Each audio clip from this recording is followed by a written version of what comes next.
వాక్యముల నుండి 1వ అధ్యాయము 17, 18, 19 వచనాలకు చదవగా వెళ్దాం. కాబట్టి నేను నడుము కట్టుకుని నిలవబడి నేను నీకు ఆజ్ఞాపించినదంతయు వారికి ప్రకటన చేయు. భయపడకుము, లేదా నేను వారి ఎదుట నీకు భయము పుట్టింతును.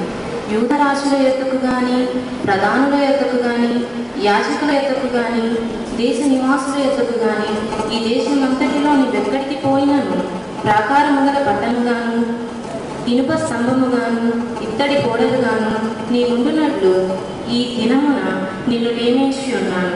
వారు నీతో యుద్ధము చేతురు గాని నిన్ను విడిపించుటకు నేను నీకు తోడై ఉన్నందున వారు నీ పైన విజయము పొందజాలరు. ఇదే యెహోవా వాక్కు. దేవుడికి మహిమ కలుగును గాక. 3 విషయాలు.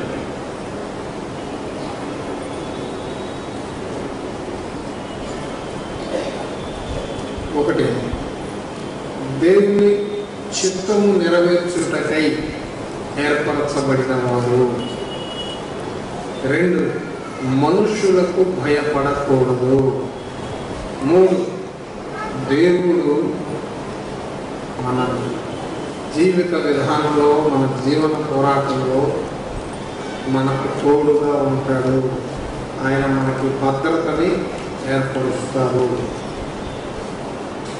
క్రీస్తునందు ప్రియులారా, ఇర్మియా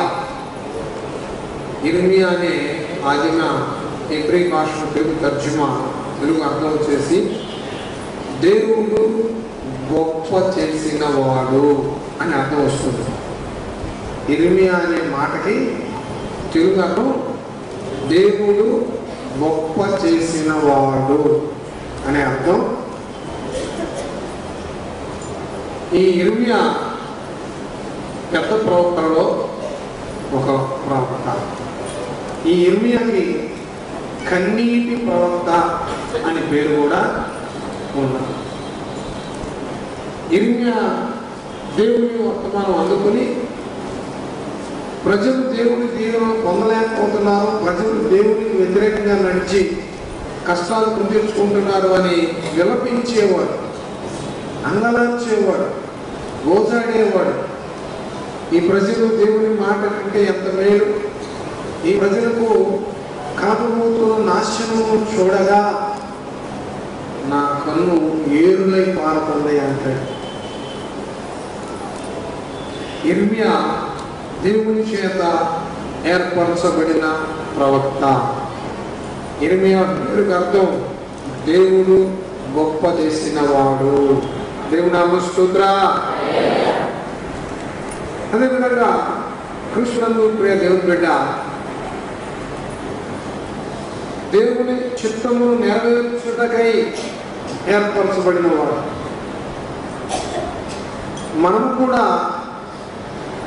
ఆయన చిత్తమును ఎరిగి ఆయన చిత్తము నెరవేర్చగోరువారుమై ఉండాలి. ఒక్కొక్కరిని ఒక్కొక్క రీతిగా దేవుడు ఏర్పరచుకుంటా ఉంటారు. ఆయన చిత్తాన్ని గుర్తించాలి.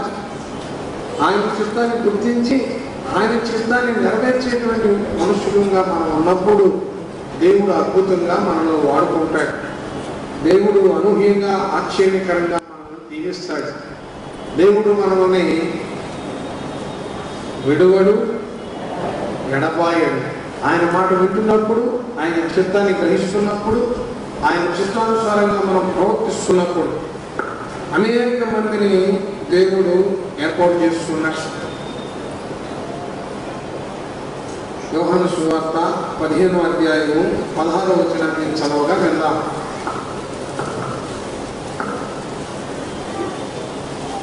మీరు నన్ను ఏర్పరచుకొనలేదు, మీరు నా పేరిట తండ్రిని ఏమి అడుగుదురో అది ఆయన మీకు అనుగ్రహించినట్లు మీరు వెళ్ళి ఫలించుటకును మీ ఫలము నిలిచి ఉండుటకును మీరు ఏర్పరచుకుని నియమించింది.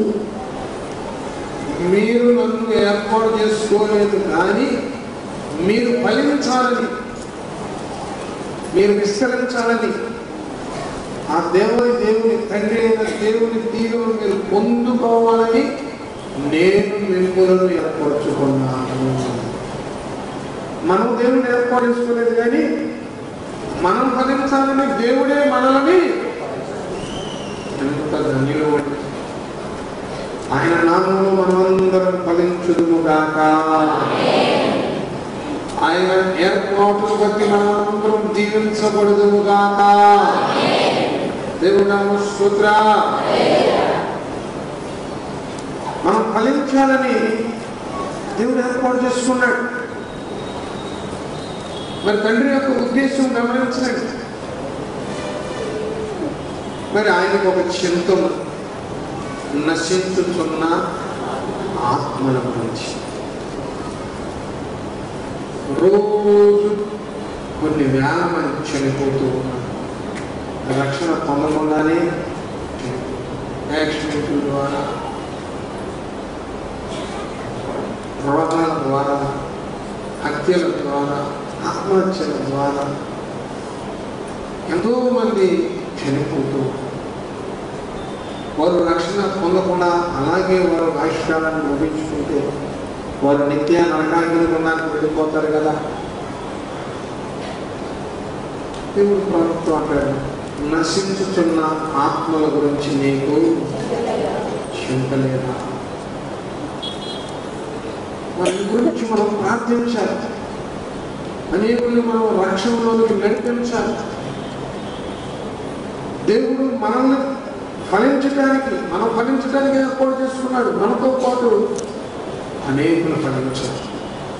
అగ్నిలో నుండి కొందరిని లాగినట్టు వారి అపవిత్రమైన ప్రవర్తనకు నొచ్చుకోగా వారి ఎడల జాలి కలిగి మనం వారిని రక్షించేటువంటి వారిగా ఉండాలి. వీళ్ళరా ఆయన ఏర్పాటును మనం గుర్తెరగలేకపోతూ ఉన్నాం. ఆయన చిత్తాన్ని మనం గుర్తెరగలేకపోతూ ఉన్నాం. ఇదిగో అనేక ఆత్మల రక్షణ భారం కలిగి మనము అడుగు వేయలేకపోతూ ఉన్నాం. ఇదిగో ఇర్మియా గారితో చెబుతున్నాడు,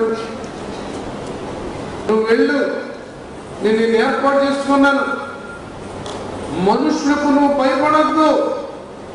వాళ్లకు నువ్వు భయపడ్డావంటే నేను నిన్ను భయపెడతా అన్నాడు. స్పష్టంగా ఉండదు. చూసుకోండి, 10వ వచనం 17వ వచనం చదవసలేదు. చూసుకోండి, నువ్వు భయపడకుండా వెళ్ళు. ఒకవేళ నువ్వు భయపడ్డావా నేనే నిన్ను భయపెట్టిస్తాను.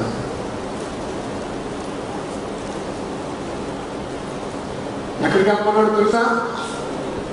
రాజుల దగ్గరికి, ప్రధానుల దగ్గరికి, అధికారుల దగ్గరికి, ఏర్పరచబడిన ఎన్నికైనా చేయబడిన గొప్పవారి దగ్గరికి వెళ్ళి ప్రకటన చేయగలన్నాడు.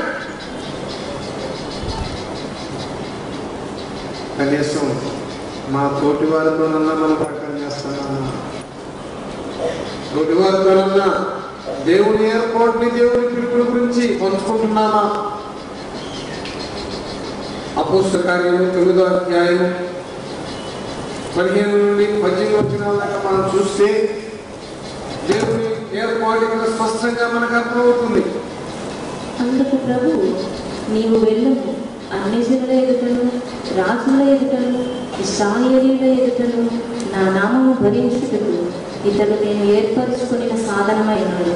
ఇతడు నా నామము కొరకు ఎన్ని శ్రమలను అనుభవింపవలను నేను ఇతనికి చూపుతునని అతనితో చెప్పాను. అననీయ వెళ్ళి ఆ ఇంట ప్రవేశించి అతని మీద చేతులుంచి, సౌలా, సహోదరుడా, నీవు వచ్చిన మార్గంలో నీకు కనబడిన ప్రభువైన యేసు నీవు దృష్టి పొంది పరిశుద్ధాత్మతో నింపబడినట్లు నన్ను పంపి ఉన్నాడని చెప్పాను. అప్పుడే అతని కన్నుల నుండి పొరల వంటివి రాలగా దృష్టి కలిగి లేచి బాప్తిజం పొందాడు. తరువాత ఆహారం పుచ్చుకొని కలగడు. ప్రభు సాక్ష్యం చెప్తున్నాడు. అననీయ అలానా సౌలు దగ్గరికి వెళ్ళి ప్రార్థన చేయండి. అయ్యా అతను మంచోడు కదయ్యా, అతను మంచివాడు కాదు, సంఘాన్ని హింసించిన వాడు, అనేకులు బాధ పెట్టినవాడు. మరి ఒకవేళ నేను వెళితే నన్ను కూడా ఇబ్బంది పెట్టడేమో అని చెప్పినప్పుడు యెహోవా చెప్తున్నాడు, ఇతనిని నేను ఏర్పాటు చేసుకున్నాను. ఎందుకు ఏర్పాటు చేసుకున్నానని చెప్తున్నాడు? నా నామము భరించుటకు. చెప్పండి ఒకసారి. నా నామము భరించుటకు, అన్యజనుల ఎదుట నా సాక్షిగా నిలబడుటకు. నా కోసం ఎంతో ఇబ్బంది పడతాడు, నా కోసం ఎంతో శ్రమను ఓర్చుకుంటాడు, కష్టపడతాడు, ఎంతో బాధను అనుభవిస్తాడు, నిలబడతాడు. ఇదిగో నేను ఏర్పాటు చేసుకున్న వ్యక్తి నా కోసం భరిస్తాడు. క్రైస్తవం అంటే పరిచర్య చేసే చేయించుకునేది కాదు. అపోస్తలుడైన పౌలు గారు మంచి విద్యావంతుడు, మంచి జ్ఞానవంతుడు, మంచి కుటుంబం పుట్టినవాడు, మంచి ఆస్తిపరుడు. కానీ దేవుని నామము భరించుటకు దేవుడు అతన్ని ఏర్పాటు చేసుకున్నాడు. దేవుడు నామ స్తోత్రం. ఆ ఏర్పాటును బట్టి ఎన్ని దెబ్బలు తిన్నాడండి, ఎంత ప్రయాసపడ్డాడు, ఎంతగా దేవుని సేవలో కొనసాగుట కొరకై ఎంతగా ఓర్చుకున్నాడు, ఎన్ని సంఘాలు పెట్టాడు, లక్షల ఆత్మలు దేవుడు చెప్పాడు. ఓర్చుకుంటే, భరించగలిగితే ఆత్మరక్షించగలం. ఓర్చుకుంటే దేవుని ప్రేమ చూడగలం. ఓర్చుకుంటే దేవుని బహుబలాన్ని అనేకులకు మనము చూపించగలం. ప్రియ దేవుని బిడ్డ, నువ్వు నేను అనుకోవచ్చు, అయ్యా ఇర్మియా గారిని దేవుడు ఏర్పాటు చేసుకున్నాడు, పౌలు గారిని దేవుడు ఏర్పాటు చేసుకున్నాడు, సమూయేలు గారిని దేవుడు ఏర్పాటు చేసుకున్నాడు.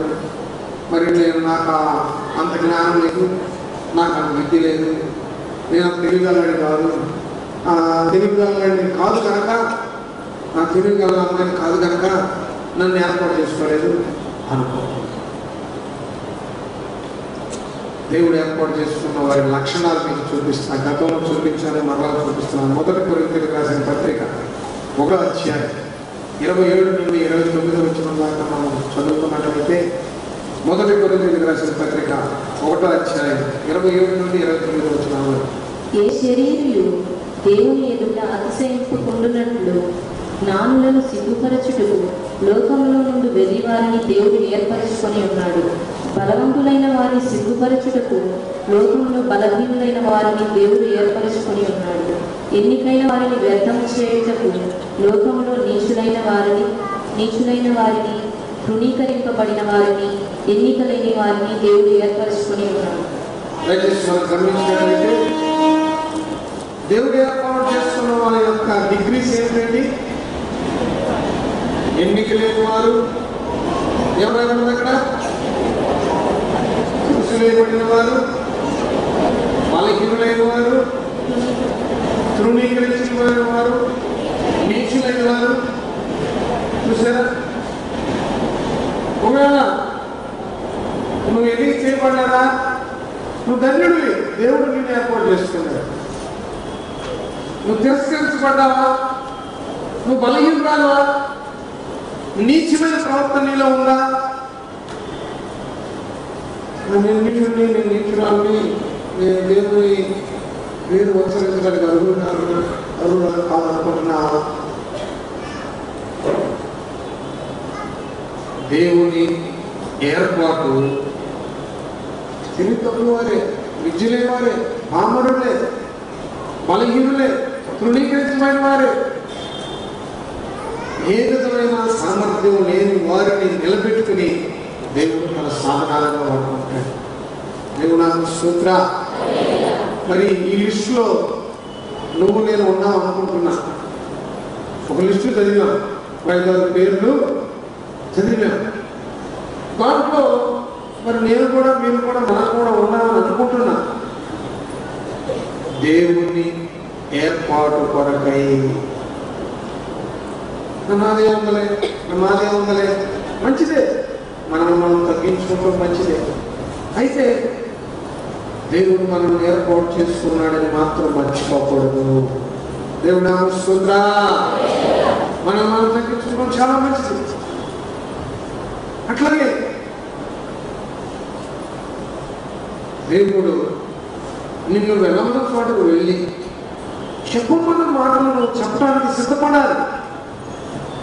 దేవుడు పరిచయం చేయాలి.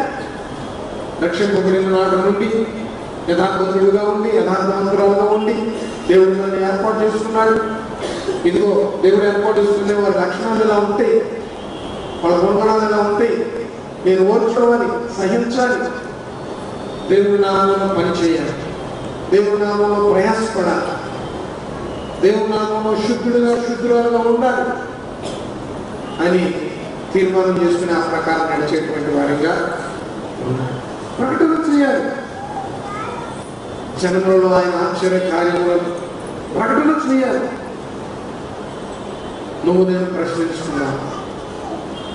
గడిచిన 40 దినాల నుండి ఈ 40 దినాల వరకు ఎంతమందికి మనం స్వార్థ బోధించాం? ఎంతమందికి మందిరంలో సర్వలోకములో దేవుడు తన బిడ్డలకు చేసిన అద్భుత ఆశ్చర్య మహిమ కార్యాలను సాక్ష్యం చెప్పాం? ఈ సంవత్సర కాలంలో ఎంతమందిని బలహీనులను బలపరిచాం? ఎంతమందిని కృంగిన వారికి దేవుని వాక్యాన్ని చెప్పి ప్రోత్సాహపరిచాం?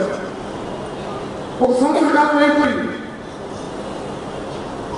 ఎంతగా దేవునికి సంతోషం కలగజేశాం, ఎంతగా మనం భారం భరించగలిగాం. నాకెందుకు అభావమైన మోతాడు, నాకెందుకు ఆ బాధ్యత చూసుకుంటారు అనుకుంటున్నారా? మనమందరము దేవుని చేత ఏర్పరచబడిన వారము. దేవుడు నాకు స్తుత్రా. ప్రతి ఒక్కరు కూడా ఆత్మల రక్షణ కొరకై ప్రయాసపడేవారిగా ఉండాలి. మొదట ఈ సత్యాన్ని మనం తెలుసుకోవాలి. దేవుడు మనం ఏర్పాటు చేసుకున్నాడు. ఆయన సృష్టికర్త. ఎప్పటి నుంచో ఉన్నది. మనమందరము దేవుని చేత ఏర్పరచబడిన వారమని తిరిగి దేవుని సువార్త ప్రకటించబద్ధముగా ఉండాలి, జాగ్రత్తగా ఉండాలి, ఓర్పుగా ఉండాలి, సహనంగా ఉండాలి. సంఘక్షేమాభివృద్ధి కొరకై, కుటుంబక్షేమాభివృద్ధి కొరకై, సమాజంలో దేవుని బిడ్డలు ఇంకా బాగా వాడబడుటకై మనమందరం భారం భరించవలసి ఉన్నది.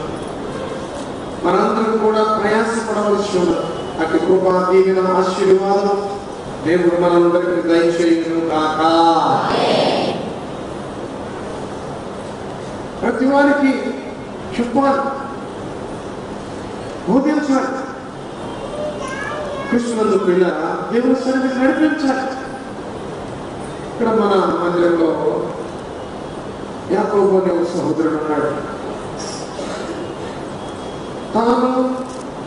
తనతో కలిసి పనిచేసిన ఒక సహోదరుడు నిరాధారంగా నిస్సహాయ స్థితిలో ఉండటం గమనించాడు. ఆ గమనించిన ఆ వ్యక్తి యాకోబు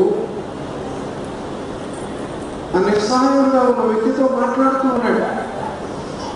సోదరా, ఇలా ఉండాలి, ఇలా ఉంటే దేవుడు నిన్ను బలపరుస్తాడు, ఇలా ఉంటే దేవుడు నీకు సహాయం చేస్తాడు, ఇలా ఉంటే దేవుడు నిన్ను జ్ఞాపకం చేసుకుంటాడు అని చెప్పాడు. ఒక దినాన వీళ్ళిద్దరు కలిసి పనిచేశారు.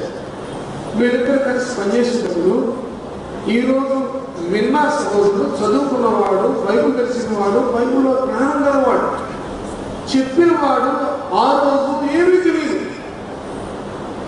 ఏదో పని చేసుకోవాలి, బ్రతకాలి, ఇంటికి వెళ్ళాలి, ఆ తర్వాత సమయం ఉంటే చర్చికి వెళ్ళాలి, కొంచెం జ్ఞానం గల వ్యక్తి అన్నీ తెలిసిన వ్యక్తికి చెప్తున్నాడు.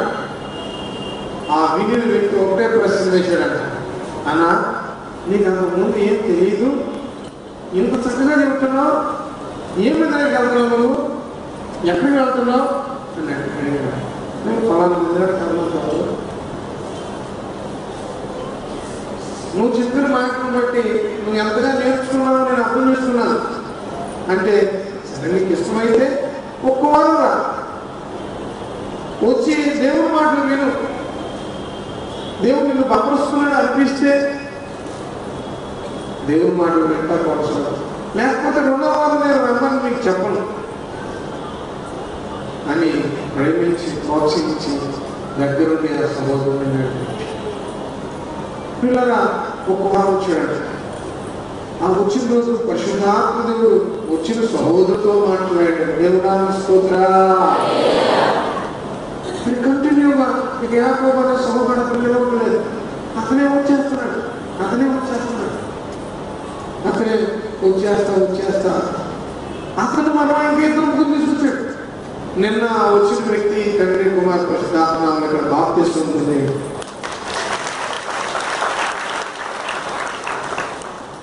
దేవుడా స్తోత్ర. క్రీస్తునందు ప్రియమైన బిడ్డ, క్రీస్తునందు మీరు ధైర్యంగా చెప్పవచ్చు, రండి దేవుని మాటలు వింటాం, రండి దేవుని ఆరాధిద్దాం, రండి మనమందరం కలిసి దేవునికి కృతజ్ఞతాస్తుతులు చెల్లిద్దామని ధైర్యంగా చెప్పవచ్చు. పిల్లల ఏర్పరచబడిన మనము ఆదరణ లేక కొట్టుమిట్టాడుతున్న ఎందరో నిస్సహాయ స్థితిలో నిరాధారులుగా ఒంటరిగా ఇబ్బంది పడుతున్న ఎందరో వారందరినీ కూడా దేవుని ప్రేమలోనికి నడిపించాలి. అలా నడిపించడంలో, అలా బోధించడంలో భయపడకూడదు. 18వ రాజపడ భయపడ దేవుని నామంలో ఖచ్చితంగా చెప్పాలి. మనుషుడికి మనము భయపడకూడదు. ఎందుకంటే నువ్వు జాగ్రత్తగా ఉంటే, నువ్వు పరిశుద్ధులుగా ఉంటే, మనం ప్రార్థనా పరులుగా ఉంటే, దేవుడికి ఇష్టలుగా మనం ఉంటే తీర్పు తీర్చే వాళ్ళగా దేవుడు మనం చేరుస్తాడు. జడ్జెస్గా, న్యాయాధిపతులుగా దేవుడు మనం ఏర్పాటు చేస్తాడు. మనం చక్కగా దేవుడి మాట విన్నప్పుడు, ఒకవేళ ఆ స్థాయిలోకి మనం వెళ్ళినప్పటికీ, ఆ స్థాయిలో మనం ఉన్నప్పటికీ మనుషుల్ని ముఖం చూసి తీర్పు చెప్పకూడదు. మనుషులకు భయపడి వాళ్ళ పక్షాన మనం నిలబడకూడదు. ఖచ్చితంగా చెప్పాలి. మనుషులు ముఖం చూసి భయపడకూడదు. ద్వితీయోపదేశకాండం 1:15 చూడండి. తీర్పు తీర్చినప్పుడు అల్పుల సంగతి గాని బహుళ సంగతి గాని పక్షపాతము లేకుండా వినవలను. న్యాయపు తీర్పు దేవుడిదే కాబట్టి మీరు మనుష్యుని ముఖము చూచి భయపడవద్దు. మీకు అసాధ్యమైన కఠిన వ్యాజ్యమును నా ఎదుగు తీసుకుని రావాలని. మీరు మనుషుని ముఖం చూసి తీర్పు తీర్చకూడదు. వాళ్ళు ఈయన మాట్లాడాను, ఈ పక్షాలు మాట్లాడకపోతే నేను అమలు చేస్తాను.